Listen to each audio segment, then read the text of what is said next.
Hey, so tonight we're going to talk about something far grittier than the romanticized trenches and heroic charges you might see in old movies.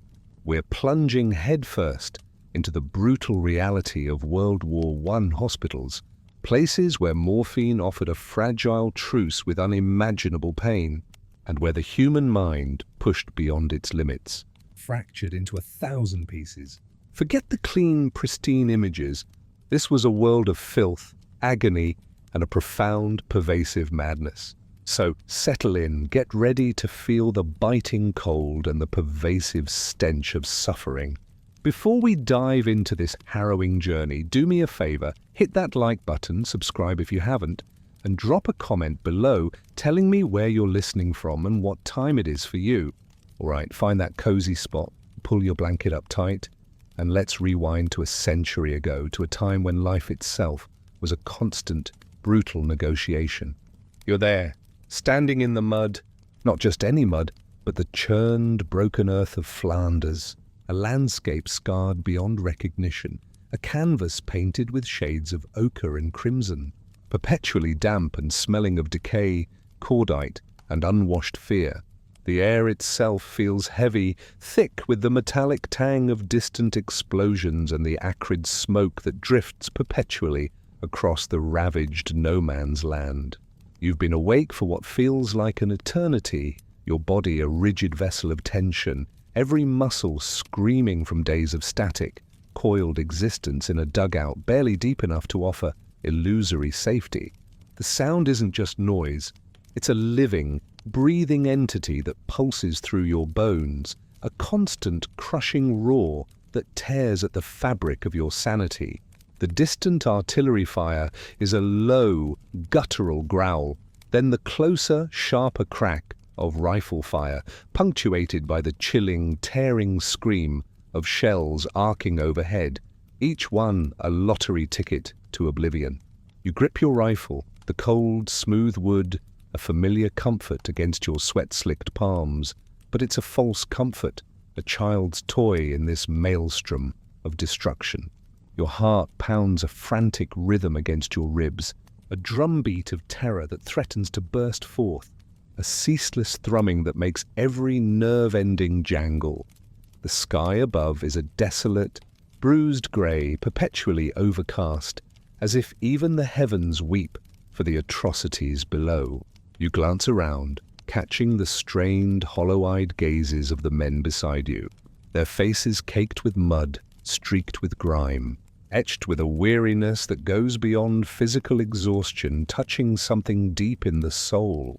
There's a silent, shared understanding in those eyes, a recognition of the abyss that constantly threatens to swallow you whole. You hear the whirring, buzzing flight of flies, a macabre counterpoint to the distant gunfire, drawn to the myriad horrors that lie scattered across the torn landscape.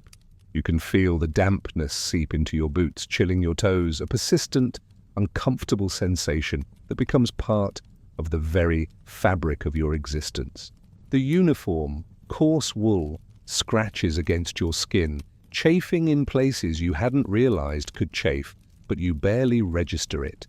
Such minor discomforts are swallowed by the overwhelming, pervasive anxiety, then a sound unlike any other, a shriek that begins low and quickly crescendos into an unbearable, tearing roar, closer this time, impossibly close. It's the distinct, gut-wrenching whistle of an incoming shell, a sound that, once heard, is never forgotten, a sound that drills directly into the primal fear centers of your brain. Every instinct screams at you to flatten yourself, to disappear into the earth, to become one with the mud and the rock. You hit the ground, sprawling awkwardly, throwing your arms over your head in a futile attempt at protection. The world explodes around you.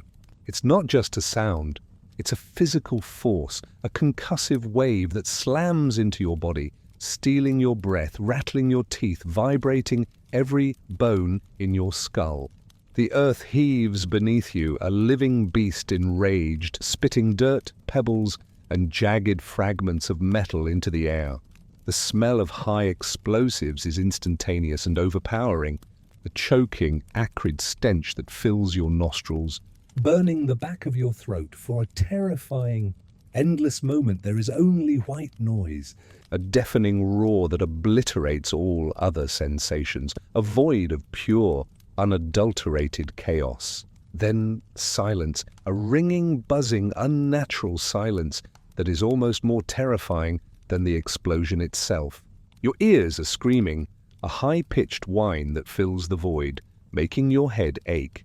You push yourself up, slowly, tentatively, your muscles trembling, your limbs feeling like lead. You taste dirt and blood, a metallic tang on your tongue, and realize your lip is split. You blink, trying to clear the haze from your vision, the world swimming as if seen through murky water. The air is thick with dust and smoke, making it difficult to breathe. Each inhale a ragged, painful gasp, and then you feel it. Not a sharp, immediate pain, but a deep, dull ache, a blossoming warmth in your side, spreading insidiously. You look down, your eyes widening in disbelief, in a detached horror that feels strangely distant, as if this is happening to someone else. Your rough wool uniform, once a drab khaki, is now stained a shocking, vivid crimson, blooming outward from a tear in the fabric. The warmth quickly turns to a searing, insistent agony, a fiery claw tearing at your flesh, a relentless, burning throb that pulses with every beat of your frantic heart. The shrapnel, a twisted piece of fate, has found its mark. The pain is not just physical. It's a cold, paralyzing dread that grips your stomach, making it clench, stealing the last vestiges of strength from your legs. You try to stand, but your legs betray you, buckling beneath your weight, and you crumple back into the mud. A whimpering mess, utterly defeated. The sheer, blinding intensity of the pain is unlike anything you've ever known. A raw, primal scream that tears through every nerve ending, demanding your complete attention. You gasp, trying to draw air into your burning lungs, but each breath is a shallow, painful struggle.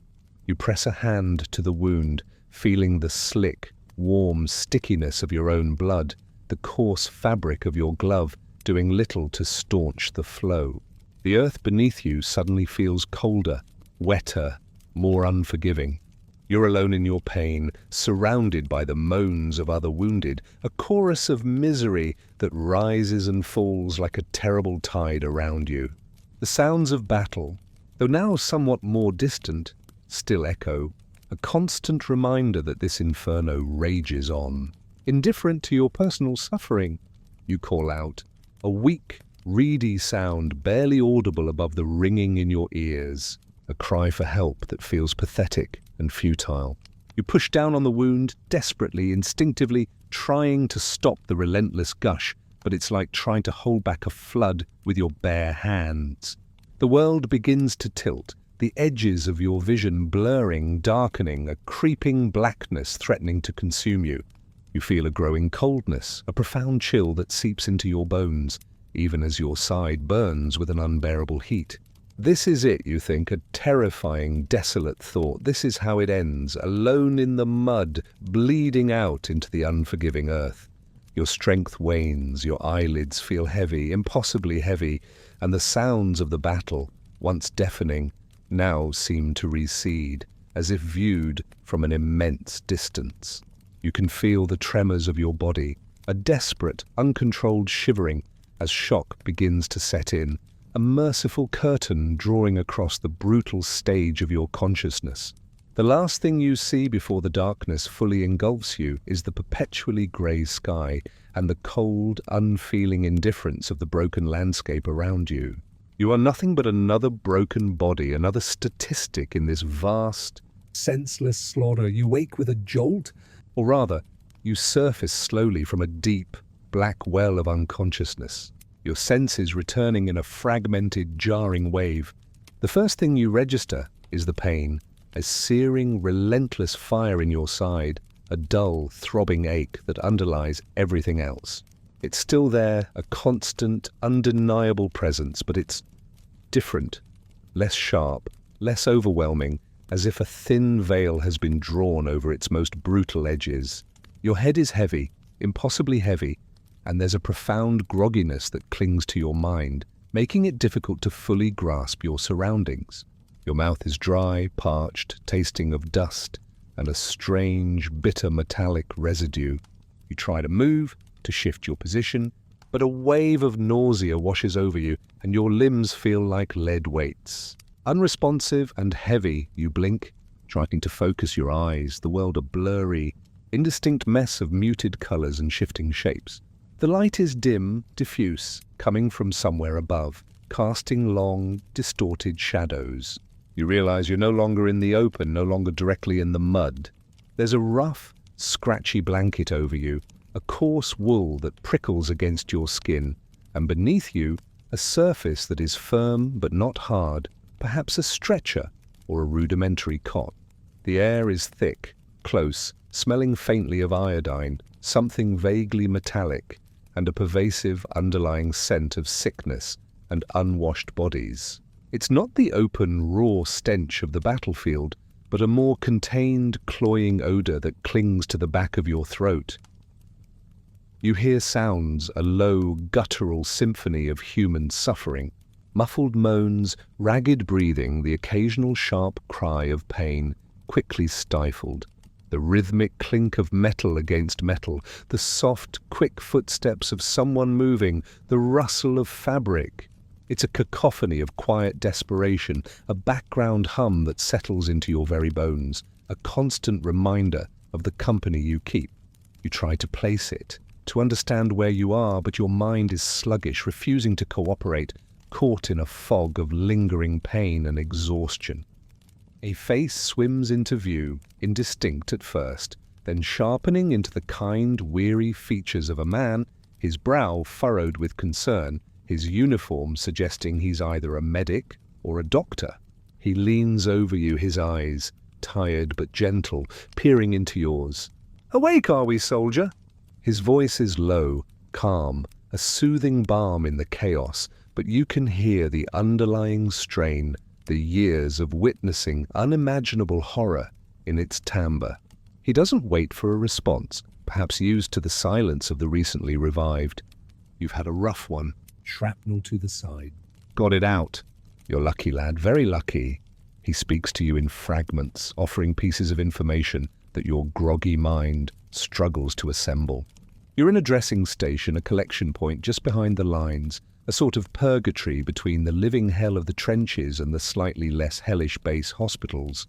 This realization brings a flicker of something akin to relief, a tiny spark of hope in the vast darkness. You've made it, for now. You are safe from the immediate, indiscriminate slaughter of the front line. He reaches for something, a small glass ampule glistening faintly in the dim light, and a hypodermic needle, its metallic gleam a stark contrast to the rough surroundings. Your eyes, despite the haze, are drawn to it, a strange sense of anticipation, almost a morbid curiosity. He prepares the injection with practiced ease, his movements precise and efficient, a ballet of necessity born of constant repetition. "Here we go," he murmurs, his tone gentle, almost paternal. "Just a little something to help you rest. You've earned it." He takes your arm, the touch surprisingly warm and firm against your cold skin, and a momentary, fleeting fear grips you, a reflex of caution. But then it's gone, replaced by an overwhelming sense of vulnerability and trust. You're entirely at his mercy, and in this place, that's not a terrifying thought, but a comforting one. You feel a small prick, a fleeting, insignificant sting against the deep, pervasive ache in your side, and then a cool, liquid sensation as the medicine enters your bloodstream. For a moment, nothing. You lie there waiting, wondering if it's done anything, if this something will truly help. The pain in your side is still there, a relentless drumbeat, a constant reminder of your vulnerability. Then subtly, insidiously, a warmth begins to spread through your veins, a gentle, blossoming heat that starts in your arm and flows outward, reaching your chest, your limbs, finally, mercifully, your burning side. It's not an immediate cessation of pain, not a sudden, complete erasure. Instead, it's a softening, a dulling, a profound sense of loosening. The tightness in your muscles begins to unwind. The frantic pounding of your heart slows to a more gentle rhythm, and the sharp, jagged edges of your agony begin to blur, to recede into a distant hum. It's like someone has gently turned down the volume on the unbearable orchestra of your suffering. The world which minutes before had been a symphony of discord and agony now seems to quiet, to slow. The buzzing in your ears softens, the dim light seems less harsh, and the smells, though still present, are less offensive, less intrusive. A profound sense of peace begins to settle over you, a warmth that isn't just physical, but emotional, spiritual. The overwhelming fear, the gnawing dread that had been your constant companion, begins to dissolve, replaced by a sublime, ethereal calm. You feel your eyelids grow heavy again, but this time, it's not the oppressive weight of unconsciousness brought on by shock and blood loss. This is a gentle, inviting descent, a soothing lullaby pulling you down into soft, welcoming darkness. The pain is still there, yes, a faint echo in the background, a memory more than a present reality. But it no longer dictates your existence. It is no longer the sole focus of your shattered mind. It is simply fading.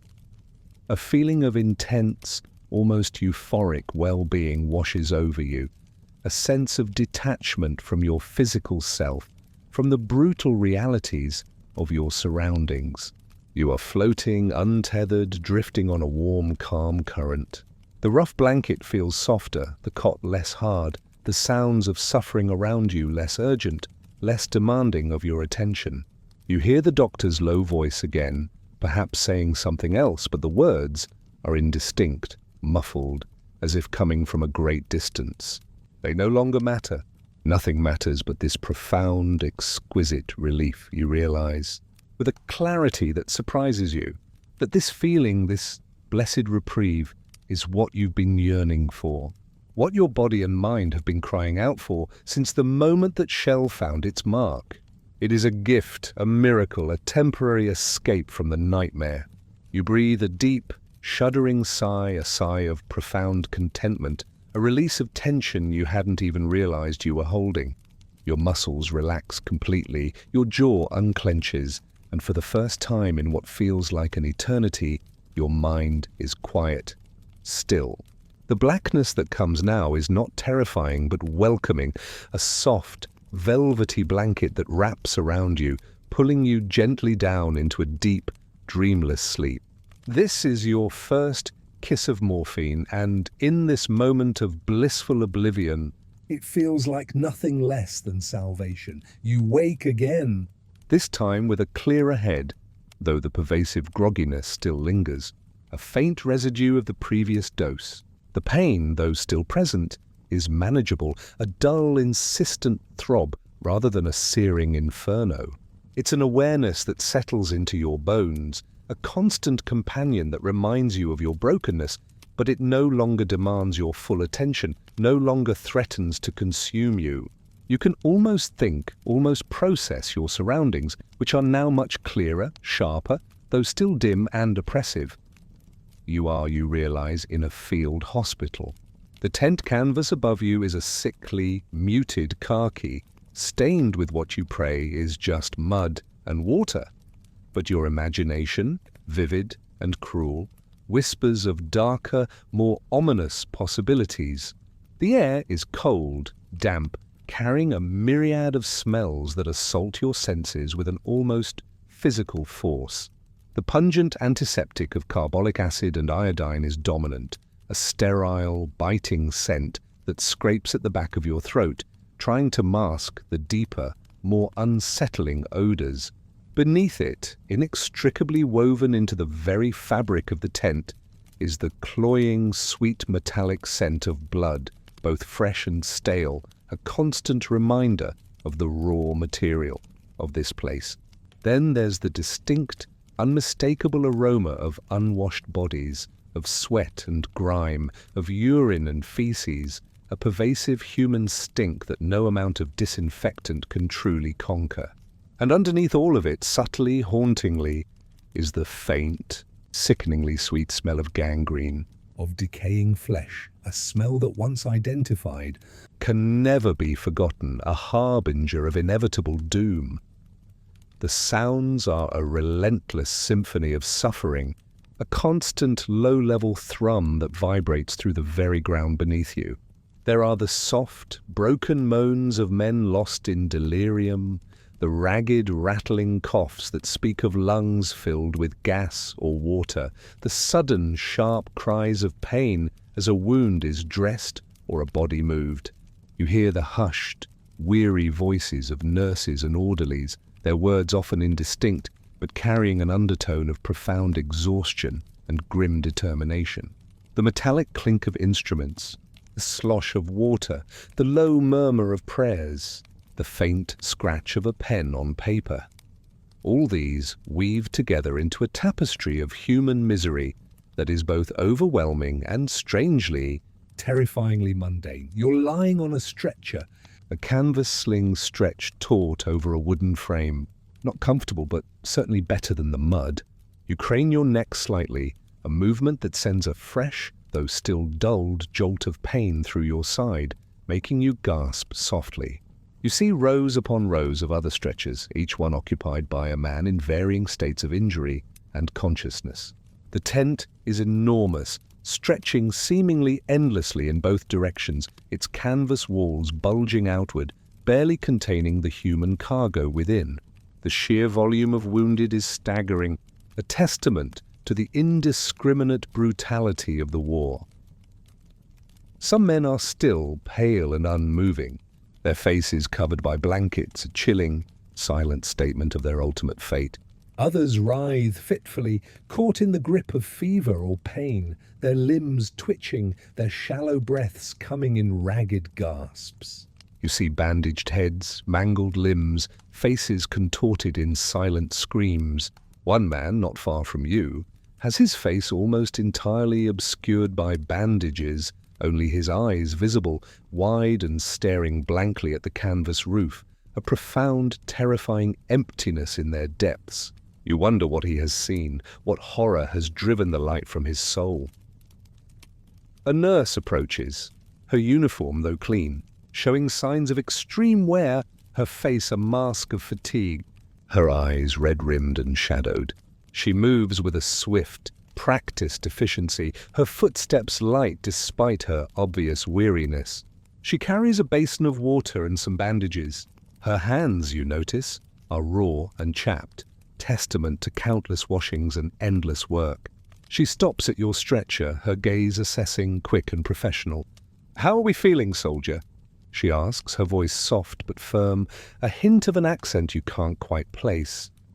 You try to answer, but your throat feels thick and dry, and only a croak escapes. She nods, understanding. "Water, then, first." She holds a metal cup to your lips, and you drink, slowly, greedily, the cool liquid a heavenly balm to your parched throat. It's the purest, most refreshing taste you've encountered in weeks, possibly months. You can feel the moisture seep into your dry mouth, bringing life back to your tongue. She then gently, meticulously, begins to change the dressing on your wound. The touch is delicate, professional, yet you still flinch as she carefully peels away the old, blood-soaked bandages. The sight of your wound, a gaping, angry red laceration in your side, makes your stomach churn. You can see the edges of stitched flesh, a crude but vital repair. The smell of fresh blood, quickly mixed with antiseptic, rises into your nostrils. You clench your jaw, trying to control the instinctive gasp of pain. She murmurs reassurances, her touch never faltering, her movements never rushed. You feel the sting of the antiseptic as she cleans the area, a familiar, burning sensation that momentarily eclipses the deeper throb. Then, fresh, clean bandages are applied, wrapped tightly, firmly, offering a sense of protection, a small comfort in this desolate place. As she works, you notice the meticulous detail of her actions. The way her brow furrows in concentration, the quiet determination in her eyes. She is not just treating a wound, she is fighting a relentless, invisible enemy, infection, gangrene, death itself. Her dedication is palpable, a silent testament to the resilience of the human spirit in the face of overwhelming odds. You wonder how many men she has seen, how many wounds she has dressed, how many lives have slipped through her weary fingers. The sheer volume of suffering she witnesses daily must be enough to break the strongest of souls. Yet, here she stands unflinching, performing her grim duties with a quiet dignity. She finishes, patting your shoulder gently. Keep resting. We'll get you moved to a base hospital when you're strong enough.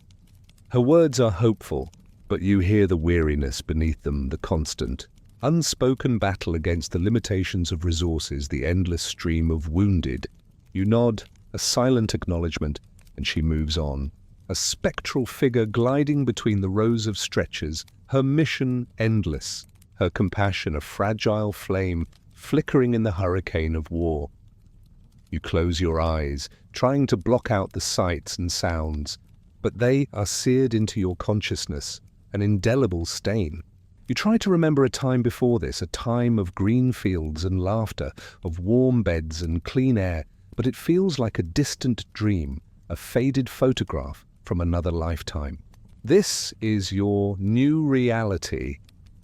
The field hospital, a temporary sanctuary built on a foundation of pain and desperation, a thin canvas barrier against the overwhelming horror of the war outside. You are merely one among thousands, a single broken body in a sea of shattered humanity, waiting, hoping for a fragile reprieve.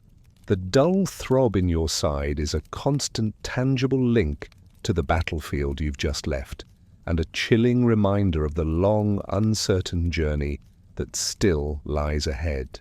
You taste the lingering bitterness of the medicine on your tongue, a small offering of peace in a world that offers none.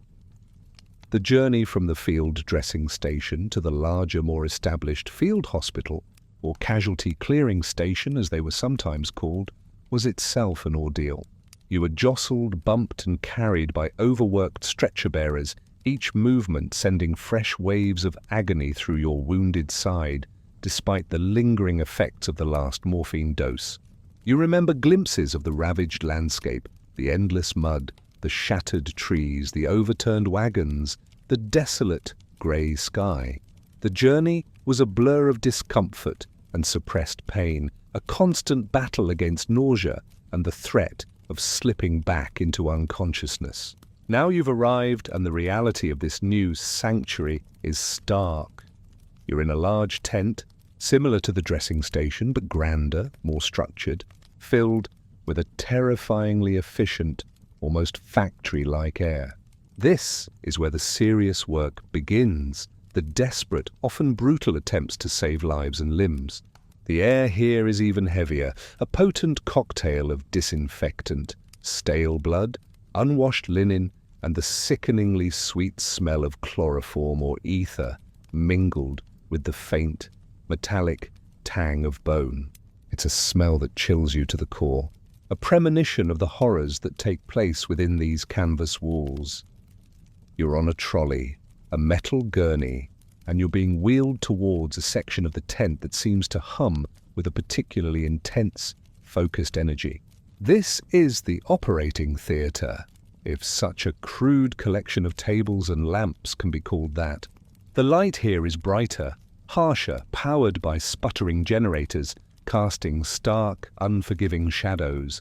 Your eyes, still adjusting, flinch from its intensity. You see them, the surgeons. They stand hunched over other men, their figures indistinct through the haze of your pain and the ether, but their movements are precise, almost ritualistic. They wear blood-stained aprons, often still wearing their caps and sometimes even their rubber boots, a testament to the constant mud and gore. Their faces are grim, set in expressions of intense concentration, sweat beading on their brows even in the cool, damp air of the tent. Their hands, though skilled, are often raw, chapped and stained, reflecting the brutal conditions of their work. They are artisans of agony working under immense pressure, surrounded by the constant threat of infection and the ever-present shadow of death. You hear the sounds, and they pierce the thin veil of your morphine-dulled mind with shocking clarity. The rasping breath of a patient struggling under anesthetic, the wet, tearing sound of tissue being cut, the sharp, chilling scrape of bone against saw, a sound that makes your teeth ache and your stomach clench. The dull thud of a severed limb dropping into a bucket, a sound that is both horrifying and utterly devoid of emotion, a grim testament to the speed and necessity of their work. You hear the low, urgent commands of the surgeon, the quick replies of the assistant, the quiet rustle of gauze, the splash of antiseptic. It is a symphony of necessity, a gruesome dance of life and death played out again and again. You're wheeled closer, and you see in horrifying detail the work. A man on the table beside you, his arm a mangled, unrecognizable mess of flesh and bone, is undergoing an amputation. The surgeon, his face a mask of detached focus, works with terrifying speed, his movements economical, almost brutal. You see the glint of the scalpel, the flash of a bone saw. You hear the sickening crunch as it cuts through flesh and then bone. The stench of blood and severed tissue is overpowering, filling your nostrils, making you gag. You try to turn your head away, but your body feels too heavy, too unresponsive, held captive by the trolley and the growing sense of dread. The patient is unconscious, mercifully under a cone of ether, but his body occasionally twitches, a ghostly echo of the pain he's not feeling. An assistant stands ready, holding a sponge, wiping away the blood as fast as it flows. You see the veins, the muscles, the glistening white of bone, a raw, exposed landscape of human anatomy laid bare for the surgeon's grim inspection. The process is horrifyingly fast, a blur of cutting, clamping, and cauterizing. Then with a final, swift movement, the arm is severed and dropped with a wet thud into a waiting bucket on the floor. The surgeon, without a pause, begins to stitch the stump, working to close the wound, to staunch the flow, to save the life. It's a miracle of grim efficiency, performed with a detached professionalism that is both awe-inspiring and deeply terrifying. You close your eyes, squeezing them shut, trying to block out the images, the sounds, the smells, but they are seared into your mind, indelible, haunting. You feel a hand on your shoulder, and a voice, tired but kind, speaks to you. Ready for your turn, soldier? It's a doctor, his face smudged with grime, his eyes bloodshot. But there's a flicker of compassion there, a weary empathy.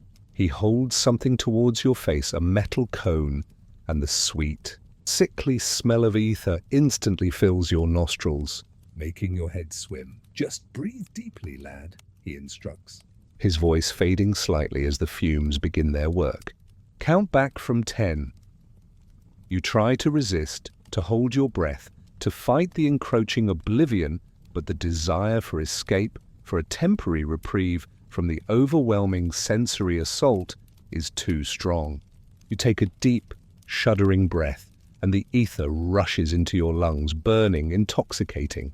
The world begins to spin, the sounds around you becoming distorted, muffled, as if you're sinking beneath deep water. The harsh light softens, blurs, fragments into a million glittering motes. You hear yourself counting, a whisper that seems to come from a great distance. 10, 9, 8. The pain in your side, though dulled by morphine, now seems to recede further, becoming a faint, distant echo.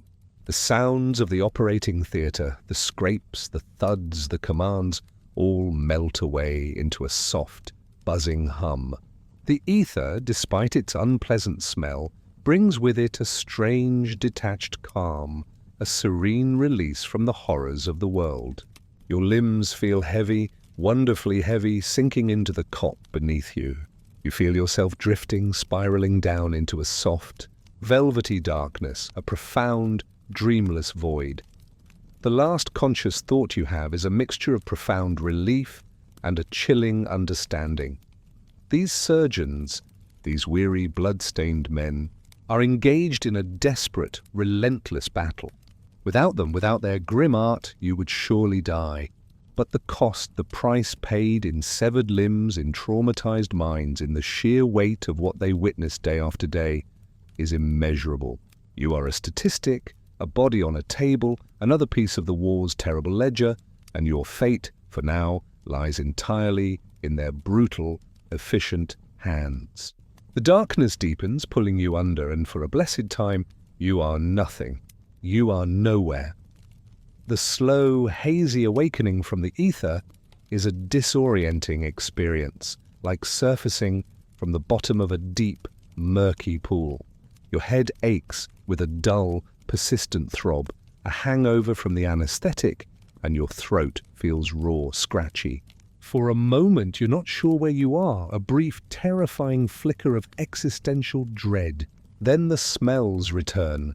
Antiseptic, stale blood, unwashed linen, the sickly, sweet scent of ether, still clinging to the very air you breathe, though fainter now. You remember the operating tent, the sights, the sounds, and a shiver runs through you despite the rough blanket pulled up to your chin.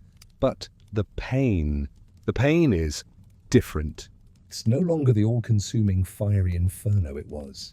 It's a distant, manageable ache, a deep, persistent throb in your side, certainly, but it no longer dominates your entire consciousness. There's a profound, overarching sense of calm, a blissful detachment that wraps around you like a warm, thick blanket, cushioning you from the harsh realities of your situation. You realize with a soft sense of understanding that they've given you more morphine. This time, you're more aware of its effects, more conscious of the subtle ways it transforms your perception. It's not just the absence of intense pain, it's a pervasive sense of well-being, a gentle euphoria that settles into your very core. The world, which moments before was a cacophony of discomfort and suffering, now seems muted, softened, as if seen through a thick pane of frosted glass. The harsh sounds of the ward, the moans, the coughs, the clatter of instruments are still there, but they no longer pierce you with their raw edges. Instead, they recede, becoming a distant, indistinct hum, part of the background noise of this new, detached reality. You feel a profound sense of lightness, a floating sensation as if your body, though wounded and heavy, is no longer entirely your own. Your limbs feel pleasantly numb, your muscles loose and unburdened. The raw wound in your side, now bandaged tightly, feels remote, almost alien, a phantom ache rather than a present reality.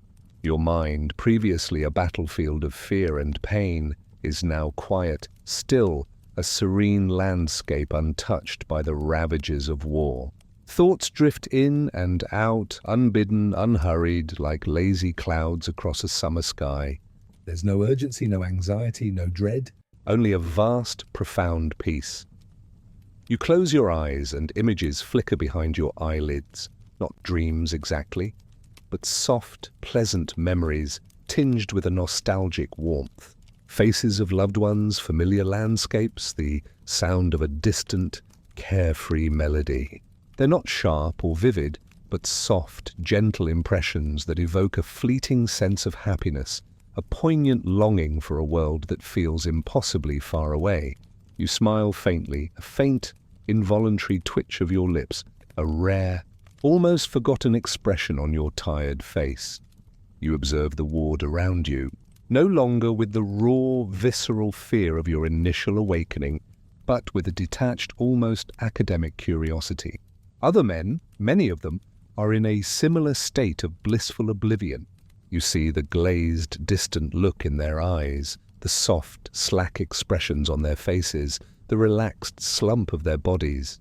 They, too, are under the spell of the poppy's powerful derivative. You see the small, distinct puncture marks on their arms, on their legs, on any available skin, a silent testament to the syringe's frequent visitations. It's a universal language of relief, understood by all who suffer. A young man across from you, his leg swathed in grotesque bandages, a bone protruding in a way that makes your stomach churn, is humming softly, tunelessly. His eyes are half closed, a beatific smile playing on his lips, oblivious to the grim reality of his shattered limb, oblivious to the smells, the sounds, the suffering. He is in his own private world of morphine-induced peace, a temporary haven from the relentless terror. You understand that peace, you share that peace, and in this shared state of blissful detachment, there is a strange, unspoken camaraderie, a silent acknowledgement of the drug's power. The nurses move through the ward, their expressions still weary, but their movements now seem slower, softer, less urgent, as if they too are observing the world through a gentler filter. They administer the doses with a practiced efficiency, their hands steady, their faces devoid of judgment. They know what this drug means to these men. They witness the pain, the terror, the desperation, and they understand that morphine is not just a medicine. It is a lifeline, a temporary shield against the unbearable, a merciful offering in a merciless war. You feel yourself drifting again, a slow, gentle pull towards sleep. It's not the deep, dreamless sleep of the ether, but a lighter, more ethereal slumber, filled with soft, fleeting images, half-formed thoughts, a sense of quiet contentment. The rough blanket feels warmer, softer, the cot less hard, the air less biting. The sounds of suffering continue, but they are distant, echoes in a dream, unable to penetrate the protective bubble that surrounds you. But even in this blissful state, a faint, unsettling thought begins to form, a tiny, almost imperceptible crack in the wall of your contentment. You've had several doses now.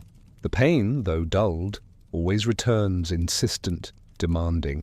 And with its return comes the yearning, the deep, almost primal desire for that blissful release, for the sweet, soothing oblivion that only the needle can bring.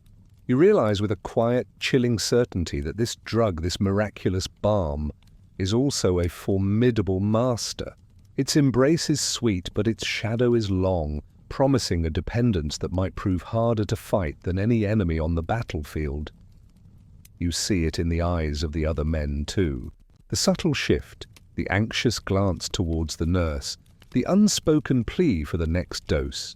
The way some men, even in their pain, seem to almost crave the needle, a hunger that goes beyond mere relief. You push the thought away, deep down into the recesses of your consciousness.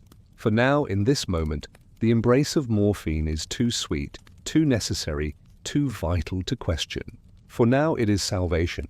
But you know somewhere deep inside that this salvation comes at a terrible, unforeseen cost, a debt that will surely come due in the days, weeks, and months ahead.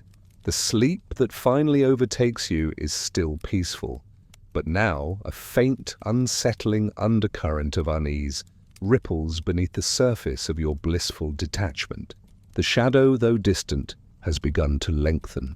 The base hospital, a promise whispered by weary nurses and orderlies, feels like a mythical destination, a haven of healing that exists only in the fevered dreams of the wounded. But the journey to it, you quickly discover, is another hellish trial, an odyssey of bumps, jolts, and raw, exposed pain.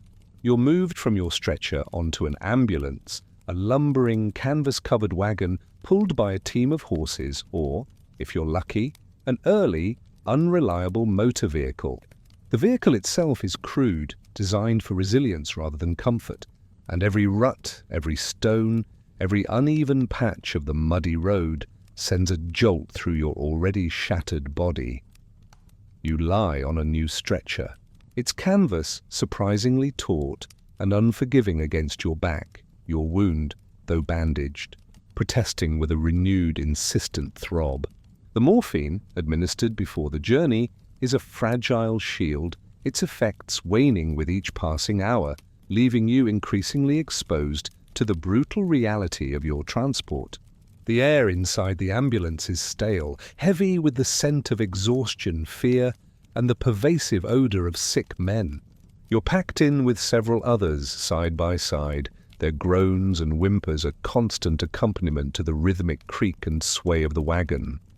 The journey is long, impossibly long, stretching for hours that bleed into one another, marked only by the shifting light filtering through the canvas flap at the rear or the occasional shout from the driver. You try to focus on the swaying rhythm, to let it lull you into a state of semi-consciousness, but the pain is a persistent, nagging companion, steadily growing in intensity as the morphine wears off. Your body aches in places you didn't even know existed, every muscle tense, every nerve ending screaming. You bite down on your lip, determined not to cry out, not to add your voice to the chorus of misery around you, a small, futile act of defiance against the overwhelming suffering. You glance at the other men, their faces pale and drawn, their eyes hollow and glazed. Some are unconscious, mercifully, their breaths shallow and ragged. Others stare blankly at the canvas ceiling, lost in their own worlds of pain and fear, their minds having long since retreated from the brutal present. You see the subtle tremors in their hands, the clenching of their jaws, the visible strain in their bodies, and you recognize your own unspoken torment reflected in their desperate stillness. This journey, you realize, is not just physical. It's a profound descent into the depths of your own endurance, a test of how much a human being can withstand before snapping. The sounds of the world outside are a muted roar. The distant rumble of artillery, a constant, chilling reminder of the war you're trying to escape. But also the clip-clop of hooves, the creak of the wagon's wheels, the occasional shouts of other drivers. You feel the cold seeping into the canvas, chilling your extremities, a persistent discomfort that adds to the overall misery. Your stomach churns with nausea, a constant companion that threatens to overwhelm you. You swallow hard, again and again, trying to keep the bile down. At one point, the ambulance jolts violently, throwing your body against the side, and a sharp, white-hot pain flares in your side, making you cry out, a raw, involuntary sound that is instantly swallowed by the general din. Tears, hot and unexpected, well up in your eyes, blurring your vision. You feel a profound sense of helplessness, of vulnerability, utterly at the mercy of the vehicle, the road, and the indifferent hand of fate. Your mind, already worn thin by days of terror and pain, begins to fray at the edges. You start to question everything. Why are you here? What was the point of all this?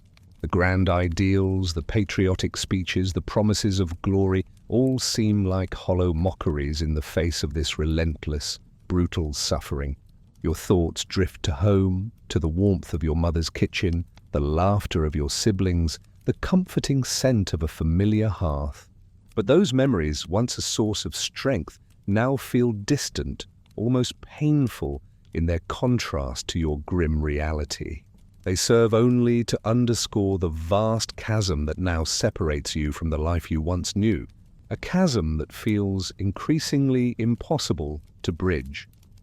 The physical exhaustion begins to merge with a deeper mental fatigue. Your mind feels heavy, sluggish, unable to focus for long periods. You find yourself staring blankly at the canvas, watching the patterns of dust and grime, allowing your thoughts to wander into dark, desolate corners. You replay moments of the battle, not with the vivid, terrifying clarity of a nightmare, but with a detached, almost surreal quality, as if watching a film. The explosion, the blinding flash, the sudden, searing pain. It all feels distant, a story told by someone else. Yet it is, undeniably, yours. The craving for the next dose of morphine begins to gnaw at you, a subtle, insidious hunger that underlies all other sensations. You find yourself unconsciously flexing your arm, as if willing the needle to appear, to bring that sweet, soothing release. You realize with a chilling certainty that you've become dependent, reliant on its blissful oblivion, and the thought fills you with a quiet despair. How will you ever escape its embrace once this is all over? If it ever is over, finally after what feels like an eternity, the vehicle slows, then shudders to a halt. The cessation of motion is almost as jarring as the journey itself. You hear voices outside, clearer now, less muffled, and the sounds of bustling activity. A canvas flap is thrown open, letting in a blinding shaft of daylight, and you flinch, squeezing your eyes shut against the sudden assault. Hands reach in, strong but gentle, moving your stretcher, and you're lifted out, blinking against the unaccustomed brightness. You're in a vast open space, a sort of reception area, bustling with movement. More stretchers are being unloaded, more wounded men arriving, an endless tide of broken humanity. The air is still cold, but there's a sense of scale here, of permanence, that the field tents lacked. This is the base hospital, a sprawling complex of buildings and larger tents, a city of the wounded. You've made it. But the journey inward, the descent into your own shattered psyche, has only just begun. You feel utterly drained, physically and emotionally, a hollowed-out shell of the man you once were. Clinging to the faint hope that this new place will offer not just healing for your body, but perhaps some measure of peace for your tormented mind. The ache in your side is a dull constant, but the deeper ache in your soul, the profound weariness of existence, feels far more difficult to mend. The base hospital. The very words conjure an image of stability, of healing, a refuge from the unrelenting chaos of the front.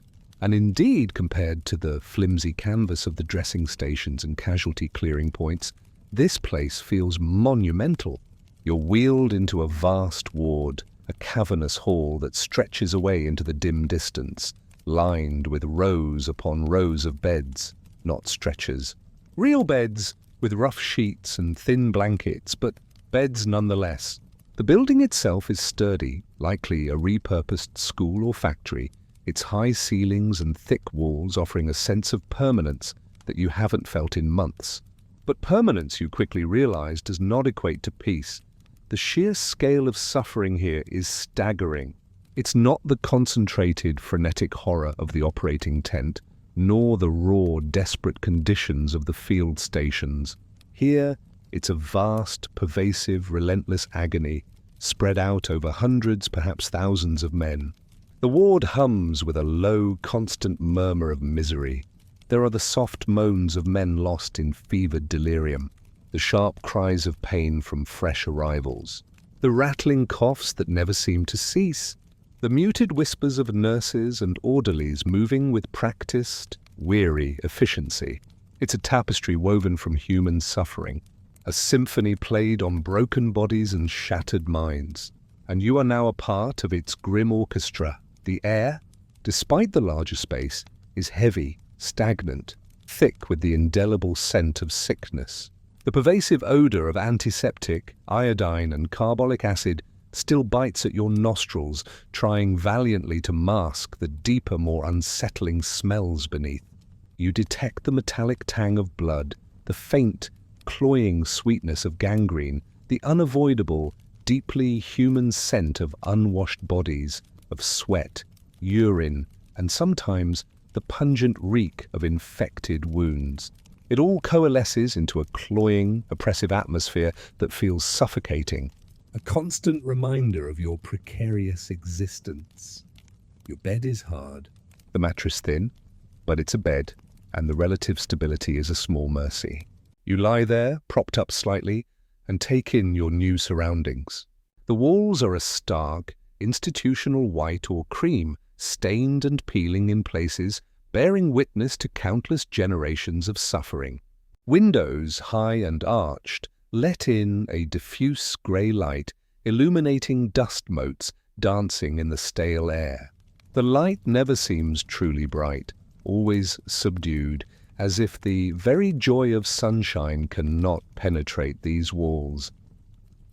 You see faces, hundreds of them, each one telling a story of unimaginable trauma. Men with missing limbs, their stumps neatly bandaged, lying starkly on the sheets.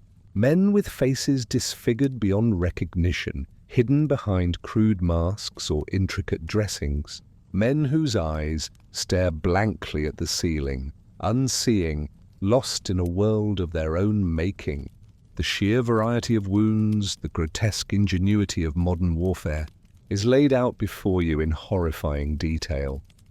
A nurse approaches, her movements less hurried than at the field hospital, but still infused with a profound weariness. Her uniform is crisp, starched, but her eyes, deep-set and shadowed, reveal the constant toll of her work. She smiles faintly, a practiced, professional gesture, but it doesn't quite reach her eyes. "Welcome to Ward C, soldier. How are we feeling today?" Her voice is soft, gentle, a beacon of fleeting compassion in the vast expanse of suffering. You manage a weak nod, your throat still dry, your voice a rasp. She offers you water, and you drink deeply, the coolness a blessed relief. She checks your wound, her touch practiced and gentle, her hands, you notice, are scarred and chapped, testament to endless washings and constant contact with disease. As she changes your dressing, you wince, but the pain is still dulled, thanks to another dose of morphine administered upon arrival. The sight of your healing, but still angry-looking wound is a stark reminder of your vulnerability, a constant, tangible link to the battlefield. She moves on, and you're left to your thoughts, which, despite the morphine, are beginning to stir again. You try to remember who you are, what your name is, where you came from. The memories are there, faint and distant, like echoes in a cave, but they feel disconnected, belonging to a different man, a different life. This man, this broken body in this bed, is a new entity forged in the crucible of war, defined by his wounds and his proximity to death. You observe the orderlies, often older men, or those deemed unfit for active service, pushing carts laden with bandages, medicines and bedpans. They move with a grim efficiency, their faces stoic, hardened by constant exposure to suffering. They are the unsung heroes of this silent war, battling filth and disease, tending to the most basic, often unpleasant needs of the men, never complaining, simply doing. The organization of the hospital is a silent testament to its purpose, a factory of mending, a triage system for souls and bodies. You learn that there are different wards for different types of wounds. Surgical wards like yours, medical wards for illnesses like influenza and trench fever, and special wards whispered about in hushed tones for the nervous cases. These are the men who have seen too much, whose minds have shattered under the relentless assault of modern warfare, the ones who scream without sound or stare without seeing. The thought of those wards sends a chill down your spine, a cold, creeping fear that bypasses the morphine's gentle embrace.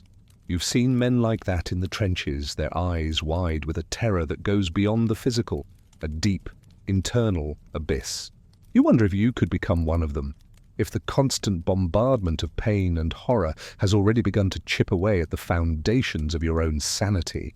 The idea is terrifying, a fate perhaps worse than death itself, to be alive, yet utterly lost within your own mind. You feel a profound sense of isolation, even amidst the hundreds of others. Each man is trapped within his own personal hell, his own unique struggle. The camaraderie of the trenches, forged in shared terror and mutual dependence, seems a distant memory here. Here you are alone with your thoughts, your pain, your fears, wrapped in the thin, temporary comfort of the morphine. The drug offers an escape from the physical, a balm for the raw wound, but it cannot mend the deeper, unseen wounds that fester in the soul, the psychological scars that are already beginning to set in. As dusk settles, casting longer, deeper shadows across the ward, The sounds seem to intensify, the moans and cries becoming more distinct in the fading light. The air grows colder, heavier. You pull the rough blanket tighter around your chin, wishing for another dose of that sweet oblivion, yearning for the peace it brings. This base hospital, for all its apparent permanence and organization, is merely a different kind of prison, a larger, more structured crucible of suffering, where the architects of agony, the surgeons, the nurses, the war itself, continue their grim work, relentlessly shaping broken bodies and shattered minds. You are merely one brick in this vast, sprawling monument to human destruction, waiting for a healing that feels impossibly distant, perhaps even impossible to achieve. The days bleed into weeks in the sprawling, echoing wards of the base hospital. Your physical wounds, under the diligent care of the nurses and the ever-present influence of morphine, are slowly, agonizingly beginning to heal. The angry redness around the incision starts to recede, replaced by a delicate, pinkish new skin, a fragile testament to your body's remarkable resilience. The deep ache in your side, though still a constant companion, becomes less demanding, less insistent, allowing you longer periods of lucidity, longer stretches where your mind isn't entirely consumed by physical agony. But as the fog of pain and morphine slowly begins to lift, a new, more insidious kind of suffering begins to reveal itself. A subtle shift in the air, a chilling undercurrent that permeates the entire ward. You start to notice the men whose wounds aren't visible, whose battles are fought not on the fields of Flanders, but within the tormented landscapes of their own minds. These are the nervous cases, the shell-shocked, a term whispered in hushed, uncertain tones by the orderlies and even some of the more battle-hardened nurses. You observe them from your bed, your growing lucidity allowing you to pick out the subtle, yet profoundly disturbing differences in their demeanor. They don't have open wounds that bleed or fester, no missing limbs or disfigured faces. Their bodies, outwardly, often appear whole, intact. Yet they are fundamentally broken, their essence fractured, their connection to reality tenuous, sometimes completely severed. There's a young man in the bed 2 rows over, no older than yourself, perhaps even younger. His name, you learn, is Thomas. He rarely speaks, and when he does, it's in a whisper so faint you can barely discern the words, often repetitive fragments of commands or screams from the trenches. His eyes, though wide open, are vacant, unseeing, fixed on some terrifying landscape only he can perceive. He sits bolt upright in his bed for hours on end, utterly still, his gaze piercing through the physical world as if it were mere illusion. Then, without warning, his body will begin to tremble, a fine, uncontrollable tremor that starts in his hands and spreads through his entire frame, making the thin bed frame rattle with the force of it. He curls his fingers into tight fists, his nails digging into his palms, his jaw clenching so hard you can almost hear his teeth grind. It's a silent, internal convulsion, a terrifying manifestation of an unseen terror. You watch him, fascinated and horrified, as the tremors build, reaching a peak, then slowly, agonizingly subside, leaving him utterly drained, his body slumped forward, his breath coming in ragged, shallow gasps, and then he'll resume his vacant stare, his silent vigil, as if nothing has happened, as if his body hasn't just betrayed him in the most profound way. You feel a chill creep up your spine, a profound empathy mixed with a chilling fear. It's a fate that seems, in some ways, worse than death. To be trapped within a mind that has turned against itself. Further down the ward, you notice another man, older, perhaps in his late 20s, who is afflicted with a profound muteness. He arrived weeks ago, perfectly able to speak according to the nurses. But after witnessing a particularly brutal gas attack, his voice simply ceased. He attempts to communicate, his mouth opening, his throat working, but no sound emerges, only a strained, guttural whisper that is agonizing in its futility. He tries to write, to scrawl his thoughts on the scrap paper the nurses give him, but his hand shakes so violently that the words are illegible, a frantic, meaningless scribble. The frustration in his eyes is palpable, a silent scream of despair trapped within his own mind, unable to express the horrors that have rendered him speechless. Then there are the sounds, the peculiar, unsettling sounds that emanate from these men. Not just Thomas's whispers or the silent struggles of the mute soldier, but others. The sudden, piercing shriek that erupts from a man who had been perfectly quiet moments before, a sound of pure, unadulterated terror, as if he is reliving the moment of a shell exploding over his head. The shriek is often followed by frantic, uncontrolled thrashing, a desperate attempt to escape an unseen enemy until he is gently, firmly restrained by orderlies and given another injection, usually of a stronger sedative, or perhaps even another dose of morphine to calm the storm within. You also notice the constant, repetitive movements. A man whose head perpetually nods rhythmically, endlessly, like a broken toy. Another who constantly picks at the rough blanket, his fingers plucking at invisible threads, his eyes distant. These are not conscious actions, you realize, but involuntary tics, external manifestations of an internal turmoil that refuses to be quieted. They are the ghosts in the ward, the living testaments to the war's ability to destroy not just the body, but the very essence of personhood.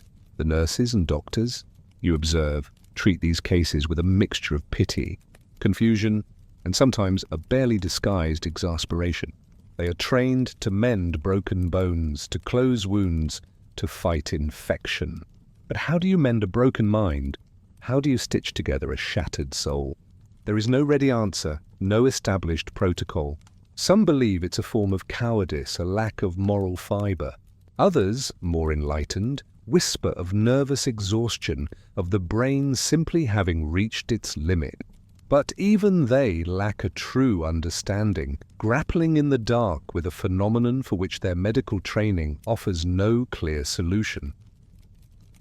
You find yourself increasingly drawn to observing these men, compelled by a morbid fascination, a quiet terror that perhaps you too are on the cusp of joining their ranks. You catch yourself staring, sometimes for minutes at a time, watching Thomas's tremors, the mute man's struggles, the haunted emptiness in their eyes. You wonder what horrors they relive, what nightmares torment them even in their waking hours. You realize that your physical wounds, though painful, are at least tangible, visible, understandable. These unseen wounds, these fractures of the spirit, are far more terrifying in their mysterious nature, in their relentless internal assault. The morphine, which once felt like a benevolent friend, a shield against all suffering, now feels like a temporary distraction, a fragile barrier against the encroaching darkness. It dulls the physical pain, yes, but it cannot touch the fear that now grips your heart, the chilling realization that the war is not just tearing men's bodies apart, but systematically dismantling their very minds.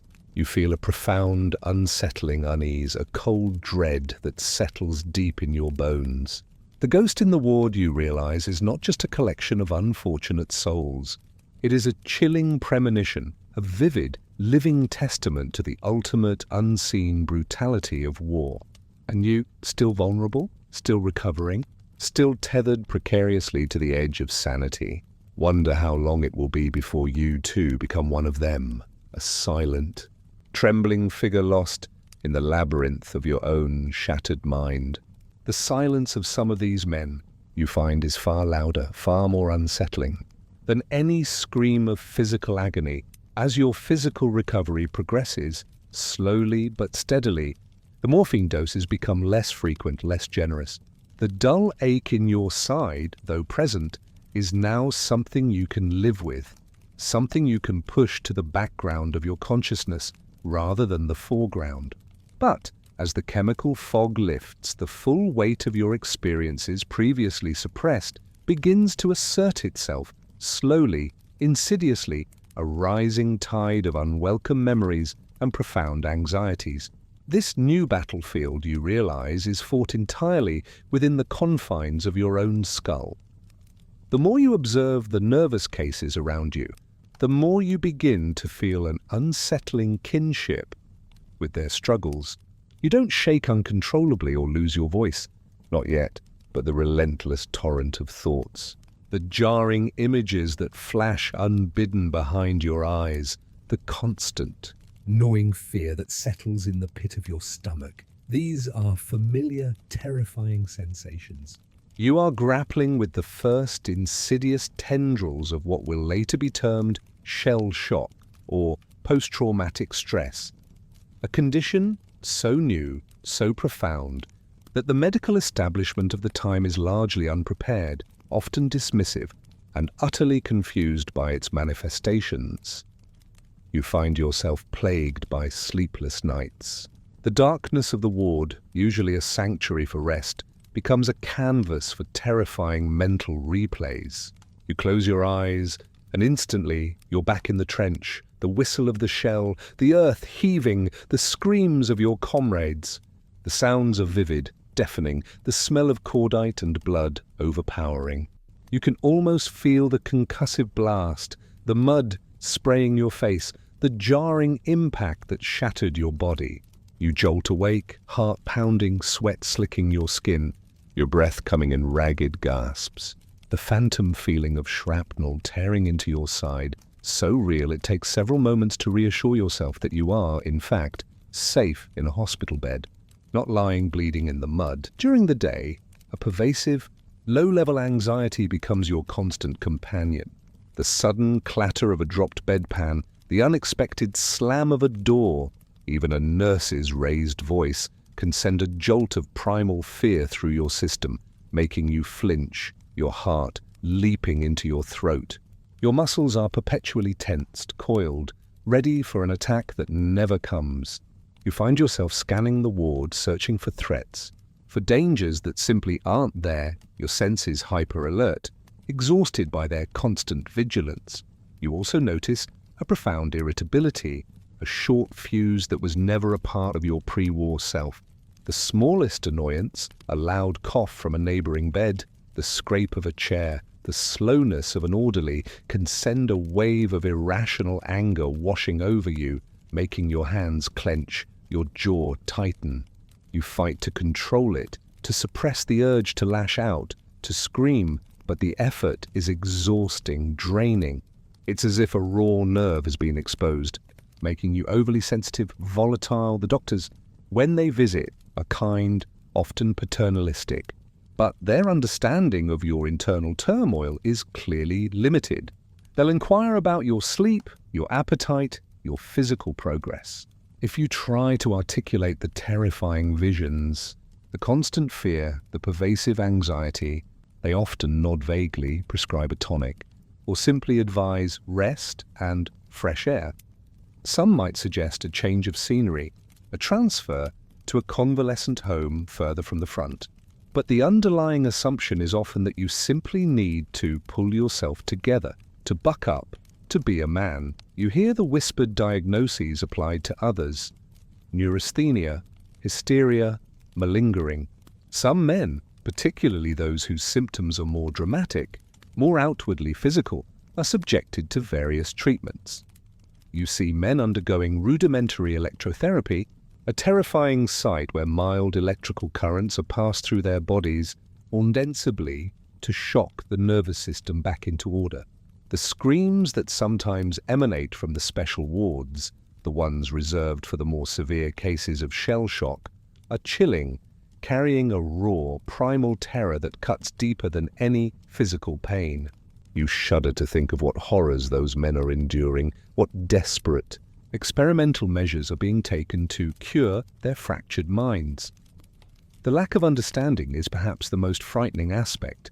You feel isolated, alone with your internal battle. How do you explain to someone who hasn't seen what you've seen, felt what you've felt, the profound existential terror that now colors every waking moment? How do you articulate the way your mind, once a familiar landscape, has now become a dangerous, unpredictable wilderness, fraught with unseen dangers and sudden, terrifying precipices? You find yourself retreating inward, becoming more withdrawn, less inclined to engage with the few opportunities for conversation. The stories of other men's physical wounds, while harrowing, feel less relevant, less pressing than the silent, unseen battle raging within your own skull. You begin to question your own sanity, to wonder if you are slowly, inexorably losing your grip, slipping further into the abyss that has claimed so many others. The fear of madness, Of losing control of your own mind is a cold, persistent dread that eclipses even the fear of death itself. The morphine, in retrospect, had been a temporary, blissful escape, a chemical curtain drawn across the brutal reality. But now that its pervasive influence has lessened, the reality floods back in, overwhelming and relentless. You yearn for its comforting embrace, for the blessed oblivion it offered, a desire that grows stronger with each sleepless night, each bout of unprovoked anger, each terrifying flashback. You understand now why so many men become reliant on it, not just for physical pain, but for the torment of the mind, for the desperate need to quiet the incessant, brutal battle within. You are a soldier on a new kind of battlefield, one where the enemy is invisible, intangible, yet devastatingly potent. Your mind, once a loyal ally, has become a treacherous landscape, full of booby traps and hidden snipers, constantly ambushing you with unwelcome memories and paralyzing fears. The healing of your physical body feels almost irrelevant compared to the profound, terrifying struggle to mend your shattered spirit, to reclaim the man you once were. A man who, you fear, may be lost forever in the deep, dark trenches of your own mind. This is the mind's own battlefield, and its scars, you realize, may prove far more enduring, far more debilitating than any wound of flesh and bone. As the weeks stretched into months, and your physical wound became a well-healed, puckered scar, a grim badge of survival, the morphine, once a benevolent savior, began to reveal its true nature, a cunning, relentless tyrant. The doctors, recognizing the danger of prolonged addiction, steadily reduced your doses, attempting to wean you off its powerful grip. But the body and mind, having grown accustomed to its sweet embrace, protested with a profound, terrifying vehemence. The initial withdrawal symptoms were subtle, almost imperceptible, a mere shadow of discomfort, a restlessness in your limbs, an uneasy agitation that made it impossible to sit still for long, a persistent creeping anxiety that gnawed at the edges of your mind, replacing the blissful calm. But as the doses dwindled further, the tyranny of morphine asserted itself with brutal, undeniable force, dragging you into a new, unexpected hell. You started to experience a bone-deep chill, an unshakable coldness that permeated your entire being, even beneath the scratchy blankets. You would shiver uncontrollably, your teeth chattering, your body racked by spasms that felt entirely alien, beyond your control. Then, waves of intense heat would wash over you, followed by profuse sweating, soaking your thin nightshirt, leaving you clammy and miserable. Your skin felt hypersensitive, every touch, every movement, a source of exquisite discomfort. The pain, too, returned, not just the ghost of your old wound, but a generalized, pervasive ache that settled into your muscles, your joints, your very bones. It was a dull, insistent throb, constant and unrelenting, like 1,000 tiny hammers pounding against your flesh. Headaches, sharp and blinding, would erupt behind your eyes, making the slightest light unbearable, the quietest sound a piercing torment.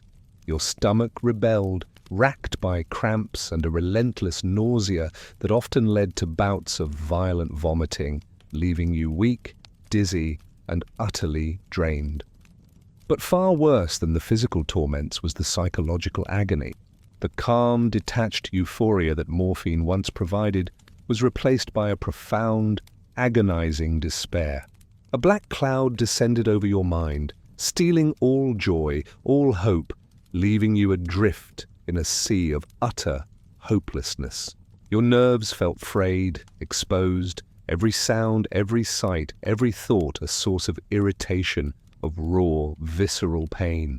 You were irritable, agitated, prone to sudden, irrational outbursts of anger that you immediately regretted but felt utterly powerless to control. Sleep became an impossible dream. You would toss and turn for hours, your mind racing, filled with a frantic, desperate yearning for the relief that you knew was just a single injection away. When you did manage to drift off, the sleep was shallow, restless, plagued by vivid, terrifying nightmares that dragged you back to the trenches, to the screams, the explosions, the faces of the dead. You would wake with a gasp, heart pounding, sweat cold on your skin, feeling more exhausted than before. The craving was a living, breathing entity, a relentless, insatiable hunger that consumed your every thought. It was a physical ache, a mental obsession, a gnawing emptiness that only the drug could fill. You watched the nurses, their movements now seeming impossibly slow, impossibly cruel, as they bypassed your bed, giving doses to others who were still in the throes of their acute injuries.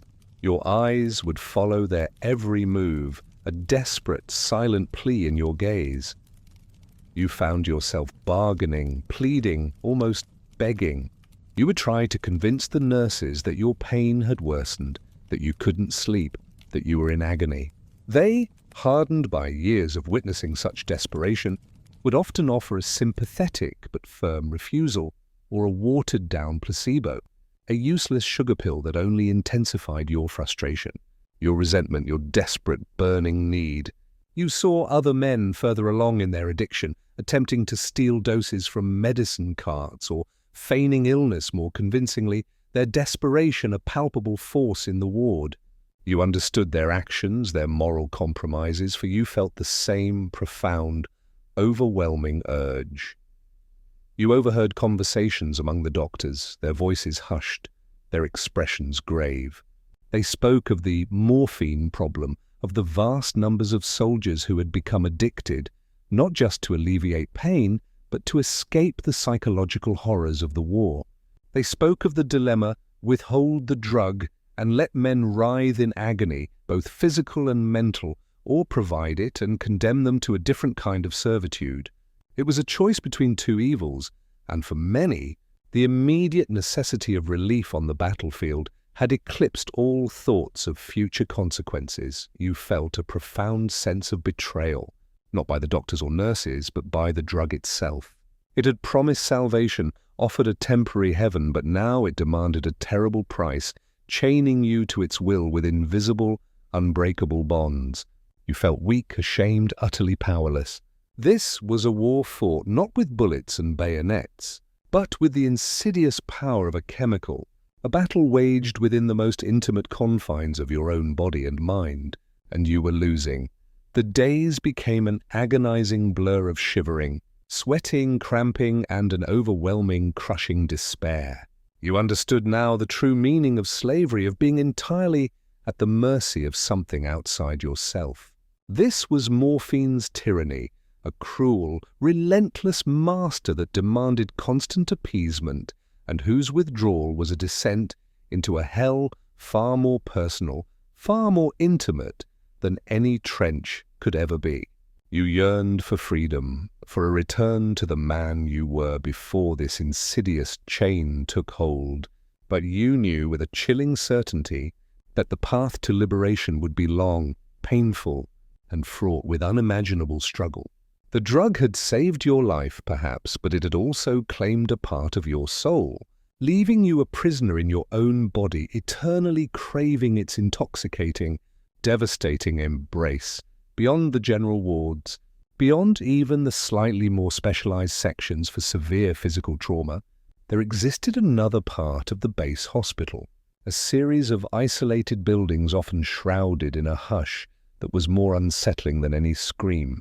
These were the wards for the incurables, for the men whose minds had not merely fractured, but utterly shattered under the relentless, merciless pressure of the war.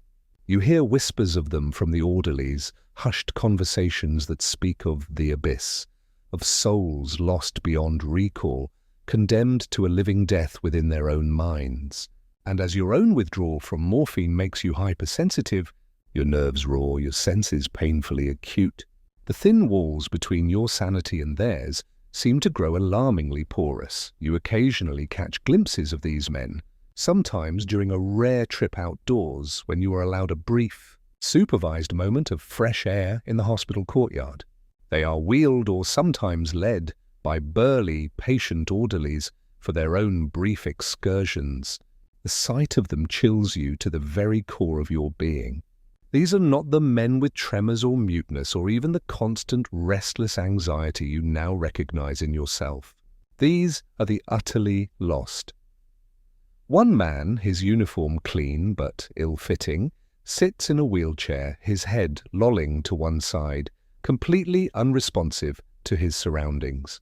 His eyes are open, but they hold no light, no recognition, no spark of sentience. He stares blankly at nothing, a faint dribble of saliva escaping the corner of his mouth.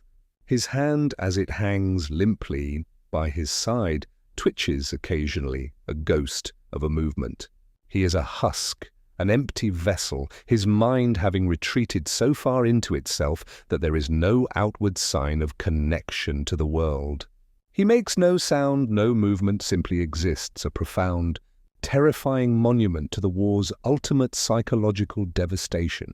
Another man, older, with a shock of pure white hair that seems incongruous with his youthful, yet utterly broken, face walks in slow, ponderous circles in a confined, fenced-off garden area.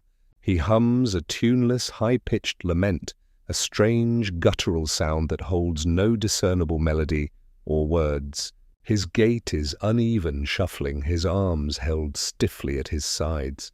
He pays no attention to the orderlies, no attention to the rare passing nurse, no attention to the world beyond his solitary, endless circuit. He is trapped in a loop of his own making, his mind a prisoner of its own fragmented reality. The war forever replaying in some distorted, internal theatre. The sounds that occasionally escape these isolated wards are perhaps the most chilling. Not the cries of physical pain, which are comprehensible, but the raw, unadulterated howls, the guttural screams that carry no words, only the pure, terrifying anguish of a mind utterly unhinged. You hear maniacal laughter, thin and brittle, that sends shivers down your spine, followed by sudden, jarring silence. You hear constant, repetitive banging, the thud of a head against a wall, or the frantic, relentless scratching of fingernails against wood. These are the sounds of desperation, of utter loss of control, of humanity pushed beyond its absolute breaking point, to a place from which there is no return. You realize, with a cold dread that settles deep in your bones, that this is the ultimate cost of the war. The deepest cut, the most profound destruction. A broken limb, a lost eye, even a shattered body. These are visible, tangible, and sometimes, with great effort, can be mended or adapted to.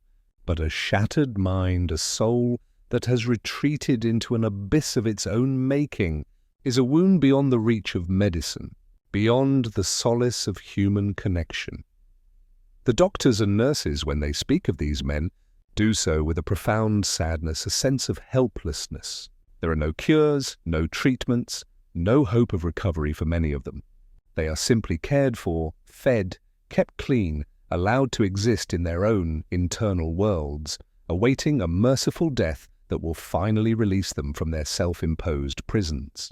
Some are sent to asylums, vast, impersonal institutions, where they will spend the remainder of their days forgotten by the world that broke them. You feel a profound, visceral terror at the thought. The struggle with morphine withdrawal, the nightmares, the anxiety, these are painful, yes, but they are still recognizably human struggles. These men, however, have crossed a threshold, stepped beyond the boundaries of what is comprehensible into a realm of pure, unadulterated madness. And the thought that you too could descend into such an abyss, that the constant assault on your senses, on your psyche, could eventually lead you to such a state, is truly terrifying. You find yourself watching them from a distance, morbidly fascinated, yet repulsed. You see the orderlies, their faces etched with a weariness that goes beyond physical exhaustion, their patience seemingly endless, their compassion a fragile, flickering flame in the vast darkness. They perform their duties with a quiet dignity, tending to needs that can never truly be met, ministering to souls that are already lost. The whispers of the abyss haunt you. You hear them in the fleeting moments between sleep and wakefulness, in the sudden silences that fall over the ward, in the blank stares of the men around you. You realize that the war has created a new category of casualty, not just the physically wounded, but the psychically maimed, the utterly broken, whose internal landscapes have been irrevocably ravaged. These men are the living dead, their bodies walking, breathing, but their spirits, their minds, their very essence, lost to a war that spared neither flesh nor sanity. And as you struggle with your own demons, with the lingering pull of the morphine and the insidious creep of your own trauma, you know with a chilling certainty that the line between your struggle and theirs is thin, fragile, and far too easy to cross. The silence of their suffering is louder than any explosion, a terrifying testament to the ultimate, unseen brutality of World War I. As the weeks grind on, turning into months, the base hospital becomes your grim, pervasive reality. Your body continues its slow, arduous process of healing, but the scars, both internal and external, deepen and solidify. Yet beyond your own personal struggle with morphine withdrawal and the creeping tendrils of psychological trauma, there is a constant, tangible reminder of the fragility of life and the relentless grip of death. The pervasive, undeniable smell of decay, a scent that clings to every surface, permeates every breath, and settles deep into your memory. It's a complex, multi-layered stench, a ghastly olfactory symphony that defies description, yet is instantly recognizable once encountered.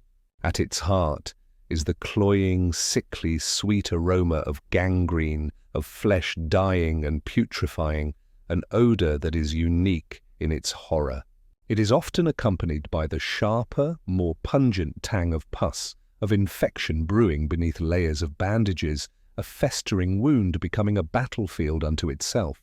Mix this with the ever-present metallic smell of blood, both fresh and stale, the biting sharpness of antiseptic trying valiantly to mask it all, and the deeply human, unavoidable odors of sweat, urine, and fear.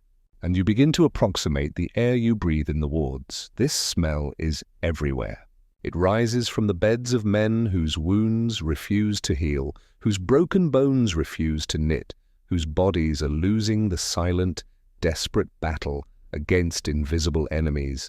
You see these men, their faces ashen, their eyes glazed with fever and pain, their limbs often grotesquely swollen, weeping with a yellow-green discharge that seeps through their dressings. The nurses, their faces often stoic, their movements efficient, constantly change these dressings, trying to clean, to disinfect, to hold back the tide of infection, but often it is a losing battle.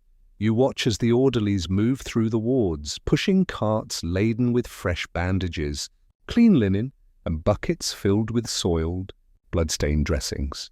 The sight of these buckets, the gruesome contents visible, the stench rising from them, is enough to turn your stomach, even now, months into your recovery. You try to turn your head away to avert your gaze, but the smell is relentless, following you, clinging to the inside of your nostrils, a constant, visceral reminder of the fragile line between life and death. You hear the whispered conversations of the doctors, their voices grave as they discuss the mortality rates, the names of men who have succumbed despite their best efforts. They speak of gas gangrene, of tetanus, of pyemia, of a dozen other insidious infections for which they have no effective cure. This era predates the widespread use of antibiotics, and their tools against such rampant microbial invasion are crude: amputation, drainage, strong disinfectants, and prayer. You witness the grim spectacle of men being wheeled away, their faces covered, their beds quickly stripped and cleaned, a silent, efficient removal of a life that has just ended. There is no ceremony, no time for grief.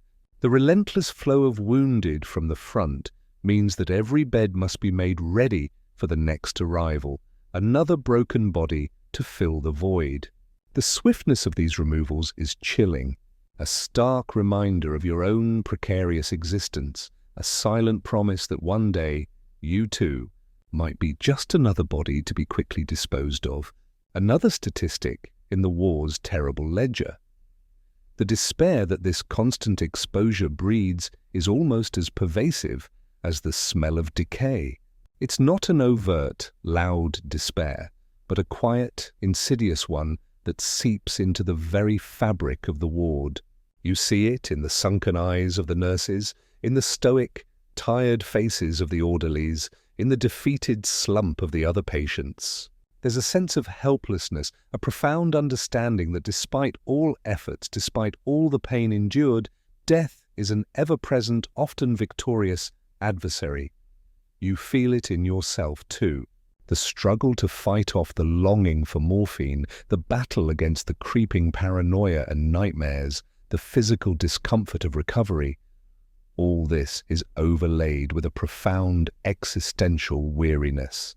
What is the point, you sometimes wonder, of fighting so hard, of enduring so much when death lurks in every festering wound, in every hacking cough, in every shadowed corner of the ward? The war outside has created this relentless cycle of injury and infection, feeding the hospitals with an endless stream of casualties, and the hospitals, in turn, become places where life and death wage a brutal, silent war, one that death often wins. The lingering scent of decay becomes a part of you, an inescapable association with the hospital, with the war, with the profound fragility of human existence. Even when you close your eyes, trying to escape into the fleeting, often nightmare-laden darkness, the smell seems to linger, a phantom odor that refuses to be banished. It becomes a metaphor for the war itself, a grand, horrific decay, slowly but relentlessly consuming everything it touches, leaving behind only rot, ruin, and an unbearable despair. You find yourself observing the small, desperate acts of kindness. A nurse gently wiping a fevered brow, an orderly offering a few words of comfort, another patient sharing a smuggled cigarette. These are tiny, fragile flames of humanity, flickering bravely in the vast darkness of decay and despair. But even these acts, you realize, cannot fully overcome the overwhelming reality of suffering, the relentless march of infection, the ever-present spectre of death that makes its presence known through that haunting, unforgettable smell. This is the truth of the WWI hospital, a place where life clung precariously to the edge of the abyss, constantly threatened by the unseen enemy of disease, its air forever tainted by the scent of decay and the profound, crushing weight of human despair. As your physical health improved, slowly, laboriously, you gained more mobility, more freedom within the confines of the hospital. You could sit up for longer periods, walk short distances down the echoing corridors, and even venture into the small enclosed courtyard for a few minutes of pale sunlight. This newfound freedom, however, brought with it a different kind of exposure, a deeper understanding of the war's insidious reach, extending far beyond the visible wounds and even the recognized manifestations of shell shock. You began to notice the unseen wounds, the silent afflictions that manifested not in tremors or muteness, but in a profound, internal suffering that rarely found voice, whose screams were unheard by all but the sufferer himself. You saw them in the dining hall, men sitting silently, pushing food around their plates, their eyes distant, preoccupied. These weren't men whose hands shook or whose bodies twitched. They simply weren't fully present. Their gaze would drift, unfocused, as if peering into an invisible distance, their minds clearly elsewhere, locked in a private, internal hell. They spoke little, and when they did, their voices were flat, devoid of emotion, their conversations stilted, often ending abruptly. It was a profound, pervasive detachment, an alienation from the very act of living. There was a man at your table, a corporal, with an arm wound that was healing well. He was quiet, almost unnervingly so. When addressed, he would respond politely, but his eyes, though calm, held a profound sadness, a weight of grief that seemed too heavy for any one man to bear. You learned from a gossiping orderly that the corporal's entire platoon had been wiped out in a sudden, brutal artillery barrage, and he was the sole survivor. He carried with him an immense, unspoken burden, survivor's guilt. He ate his meals, walked his walks, performed his exercises, but you could see, in the way he held himself, in the almost imperceptible tremor of his lower lip when he thought no one was looking, that he was utterly consumed by the question of why me? Why had he lived when all his friends, all his brothers in arms, had perished? The guilt was a phantom limb, an invisible wound that ached more profoundly than any shrapnel fragment. His scream was unheard, stifled by an overwhelming sense of unworthiness, a silent, internal indictment. Then there were the men with the 1,000-yard stare, a term you'd heard whispered among the nurses. These were men whose eyes were open, seemingly seeing, but whose gaze passed through you, through the walls, through the very fabric of reality, fixed on an unseen horror. They weren't experiencing an active tremor or a sudden shriek. Their suffering was a deep, pervasive numbness, an existential dread that had washed over them, stripping them of all emotion, all connection. They were alive, breathing, but their spirits were utterly dead, their capacity for joy, sorrow, anger, or even fear seemingly extinguished. It was a kind of living death, a profound void that left them empty, hollowed out. Their screams, if they had any, were buried so deep within their shattered psyches that no one, not even they, could hear them. You also started to observe the subtle signs of profound anxiety that went beyond the immediate flashbacks and jitters. Men who compulsively checked their surroundings, who started at the slightest unexpected noise, who couldn't tolerate being touched, even lightly. Their bodies were constantly tensed, their faces drawn, their sleep haunted by nightmares that left them exhausted and restless. This wasn't the dramatic shell shock that manifested in visible fits. This was a constant, low-level hum of terror, a perpetual state of readiness for danger that their minds, irrevocably altered by months of combat, could no longer turn off. Their minds screamed in silent alarm, a constant, internal siren warning of danger that was no longer there. The conversations that did occur among these men were often superficial, devoid of any genuine emotion or introspection. They would talk about the weather, about their physical ailments, about the mundane details of hospital life, but never about the war itself, never about what they had seen, what they had done, what had been done to them. It was as if a silent agreement had been made, an unspoken rule that certain topics were simply too dangerous, too painful, too overwhelming to be spoken aloud. The trauma was so profound, so deeply ingrained, that to give it voice would be to risk unleashing a flood of unbearable emotion, to shatter the fragile dam they had built around their souls. You understood this silence, this unspoken code. You felt it in yourself too. The words to describe the true horrors, the true feelings, simply didn't exist, or if they did, They felt woefully inadequate. How do you articulate the pervasive stench of death, the sheer terror of an artillery barrage, the sickening sight of a comrade being torn apart, the cold, existential dread that seeped into your bones? It was easier, safer, to simply remain silent, to internalize the pain, to carry the burden alone, to let your screams remain unheard, echoing only within the private chambers of your own tormented mind. The doctors, even the more empathetic ones, were often ill-equipped to deal with these unseen wounds. There were no physical symptoms to treat, no clear diagnosis, no established course of action. They might prescribe tonics, suggest hobbies, or simply advise more rest, never truly grasping the profound, soul-deep damage that had been wrought.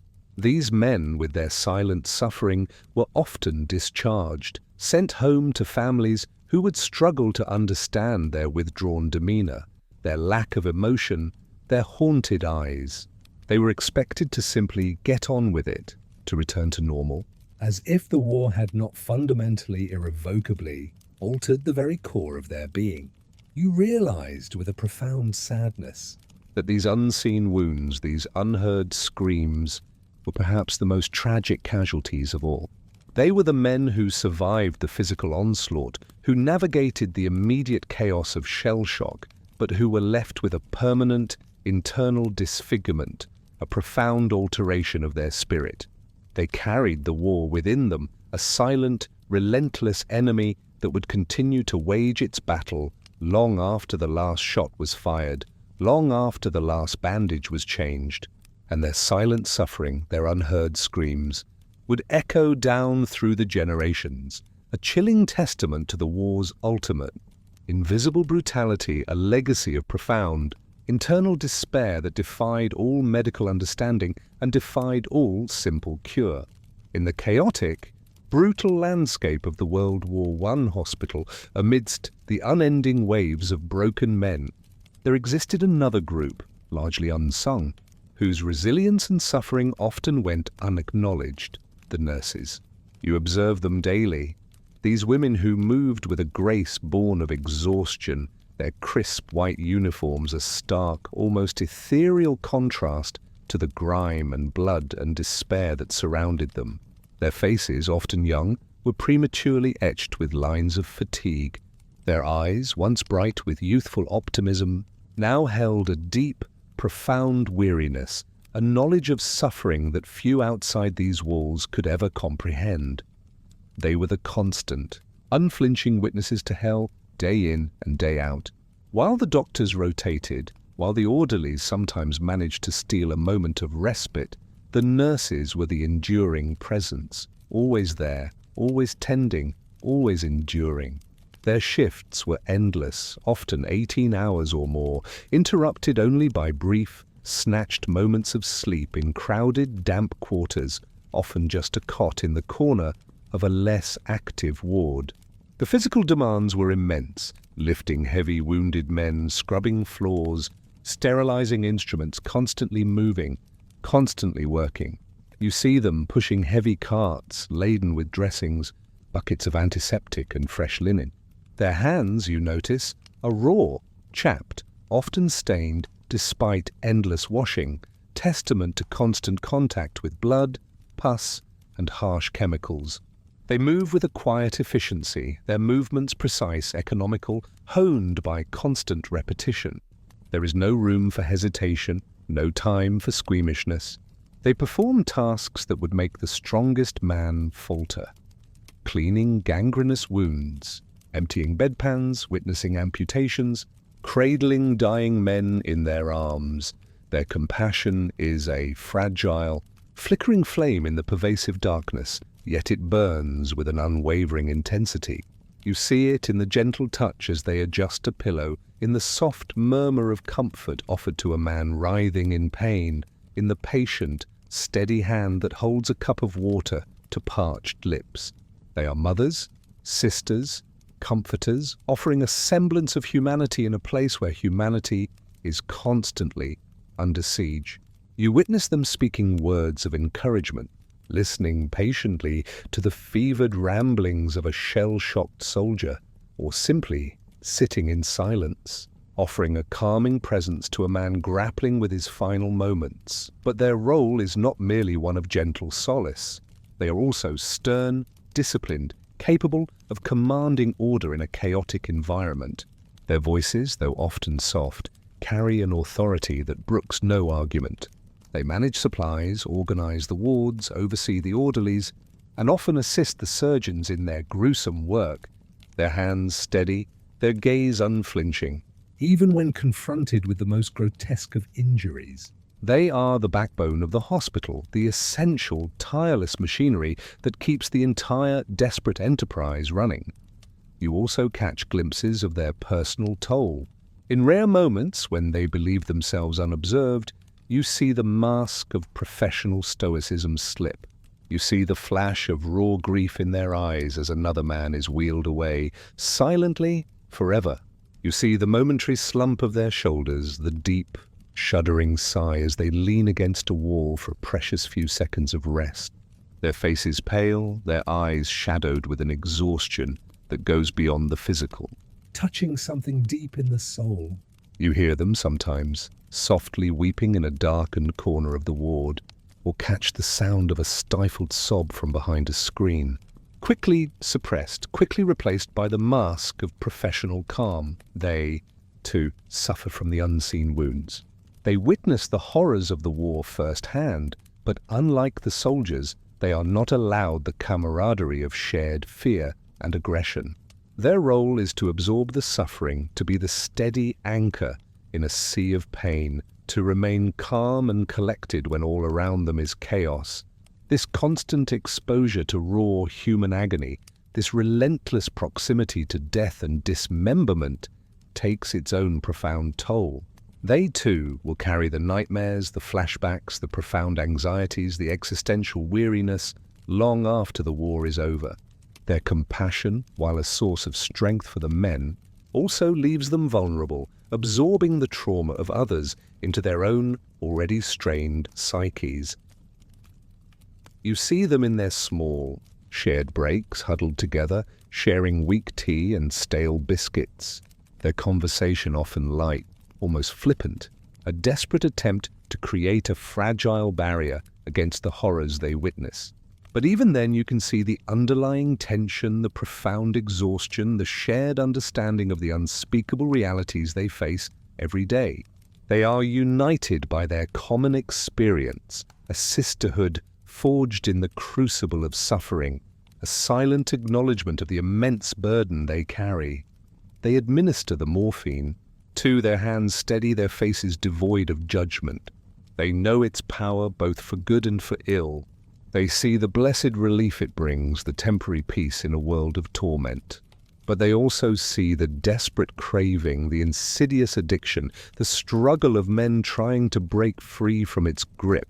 And they, too, are implicated in this moral dilemma, forced to make choices that weigh heavily on their consciences, balancing immediate pain relief against the long-term cost of dependence. As you slowly regain your strength, as you begin to contemplate a future beyond these hospital walls, you look at these women, these tireless, compassionate, utterly exhausted nurses with a profound sense of awe and gratitude. They are the unsung heroes of this silent, brutal war, fighting their own battle against death, disease, and despair, armed with only their dedication, their compassion, and their unwavering resilience. Their screams, the screams of their own silent suffering, go unheard, absorbed into the very fabric of the hospital, leaving an indelible mark on their souls, a testament to the immense, often invisible, price paid by the women who witnessed hell. The day of your discharge arrives, a moment you've simultaneously yearned for and dreaded.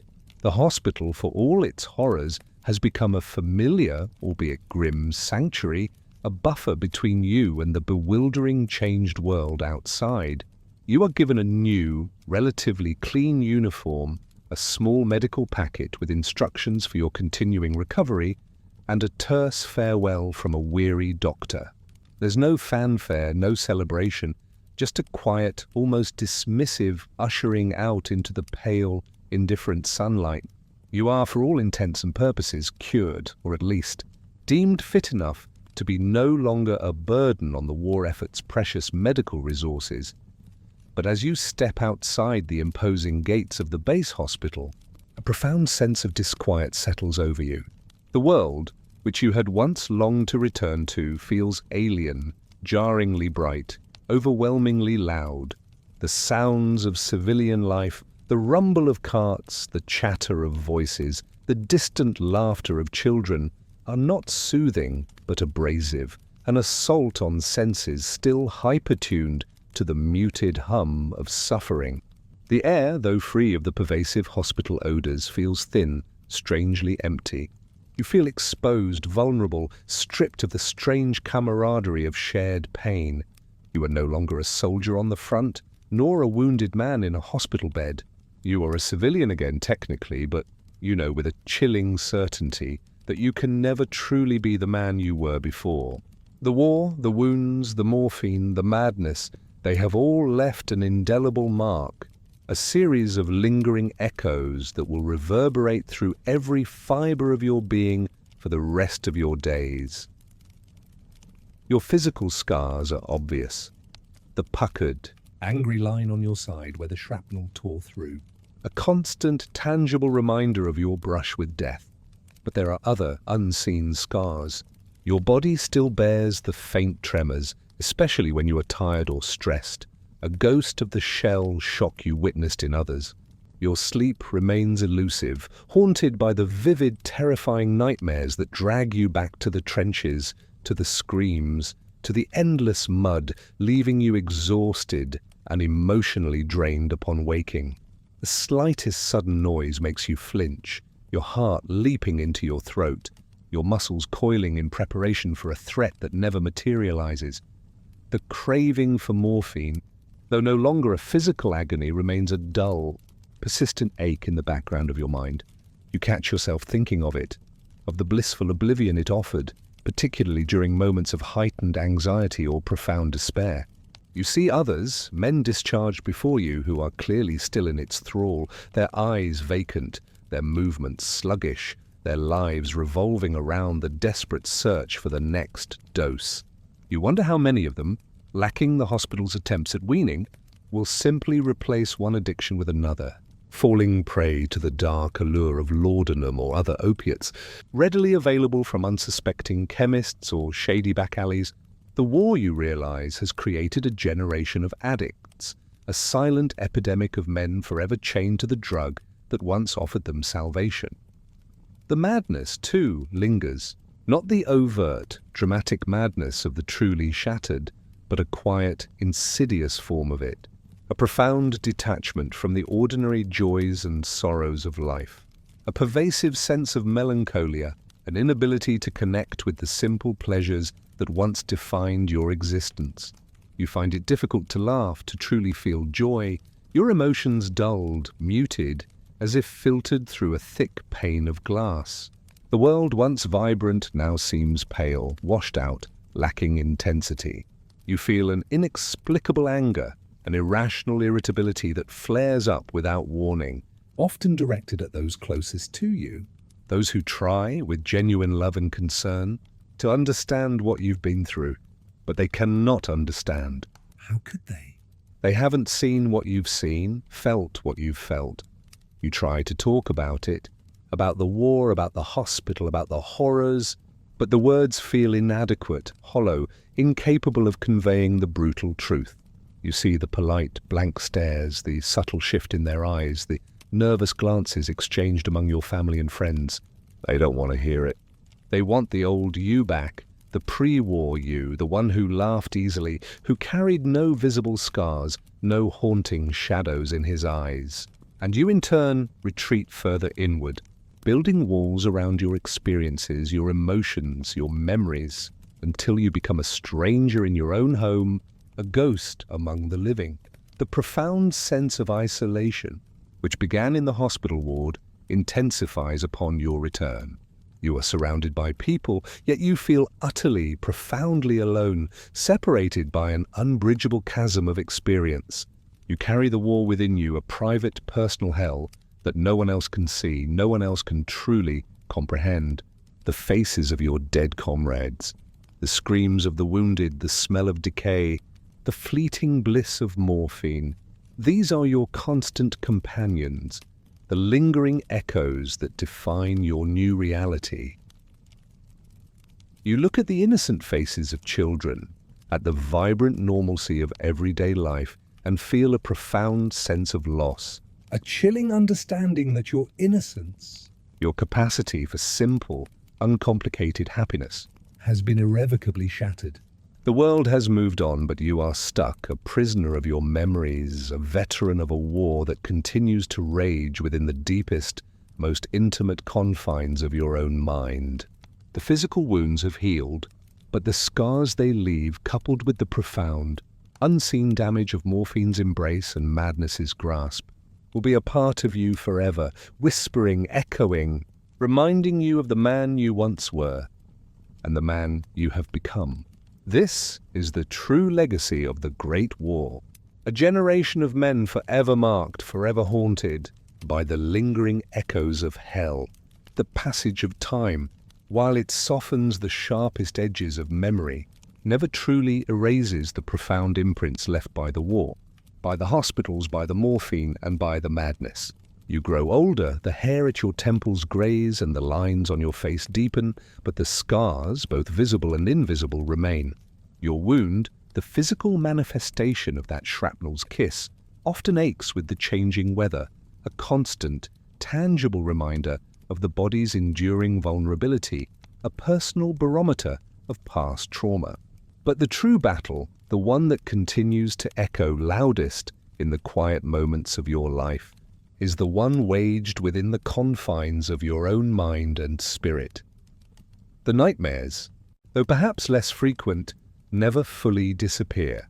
They lie dormant for periods like a sleeping predator, only to stir suddenly, dragging you back into the mud, the screams, the terrifying chaos of the front. You still wake with a gasp, heart pounding, the phantom smell of cordite and blood vivid in your nostrils, taking long, shuddering moments to orient yourself to the soft, familiar contours of your own bedroom, to the comforting presence of a ticking clock, to the safe, mundane reality of the present.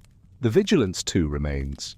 A sudden loud noise, an unexpected touch, can still send a jolt of primitive fear through your system, a relic of a time when constant alertness was the only guarantee of survival. Your body, your mind, remain subtly rewired, forever prepared for a danger that, for the most part, has long since passed.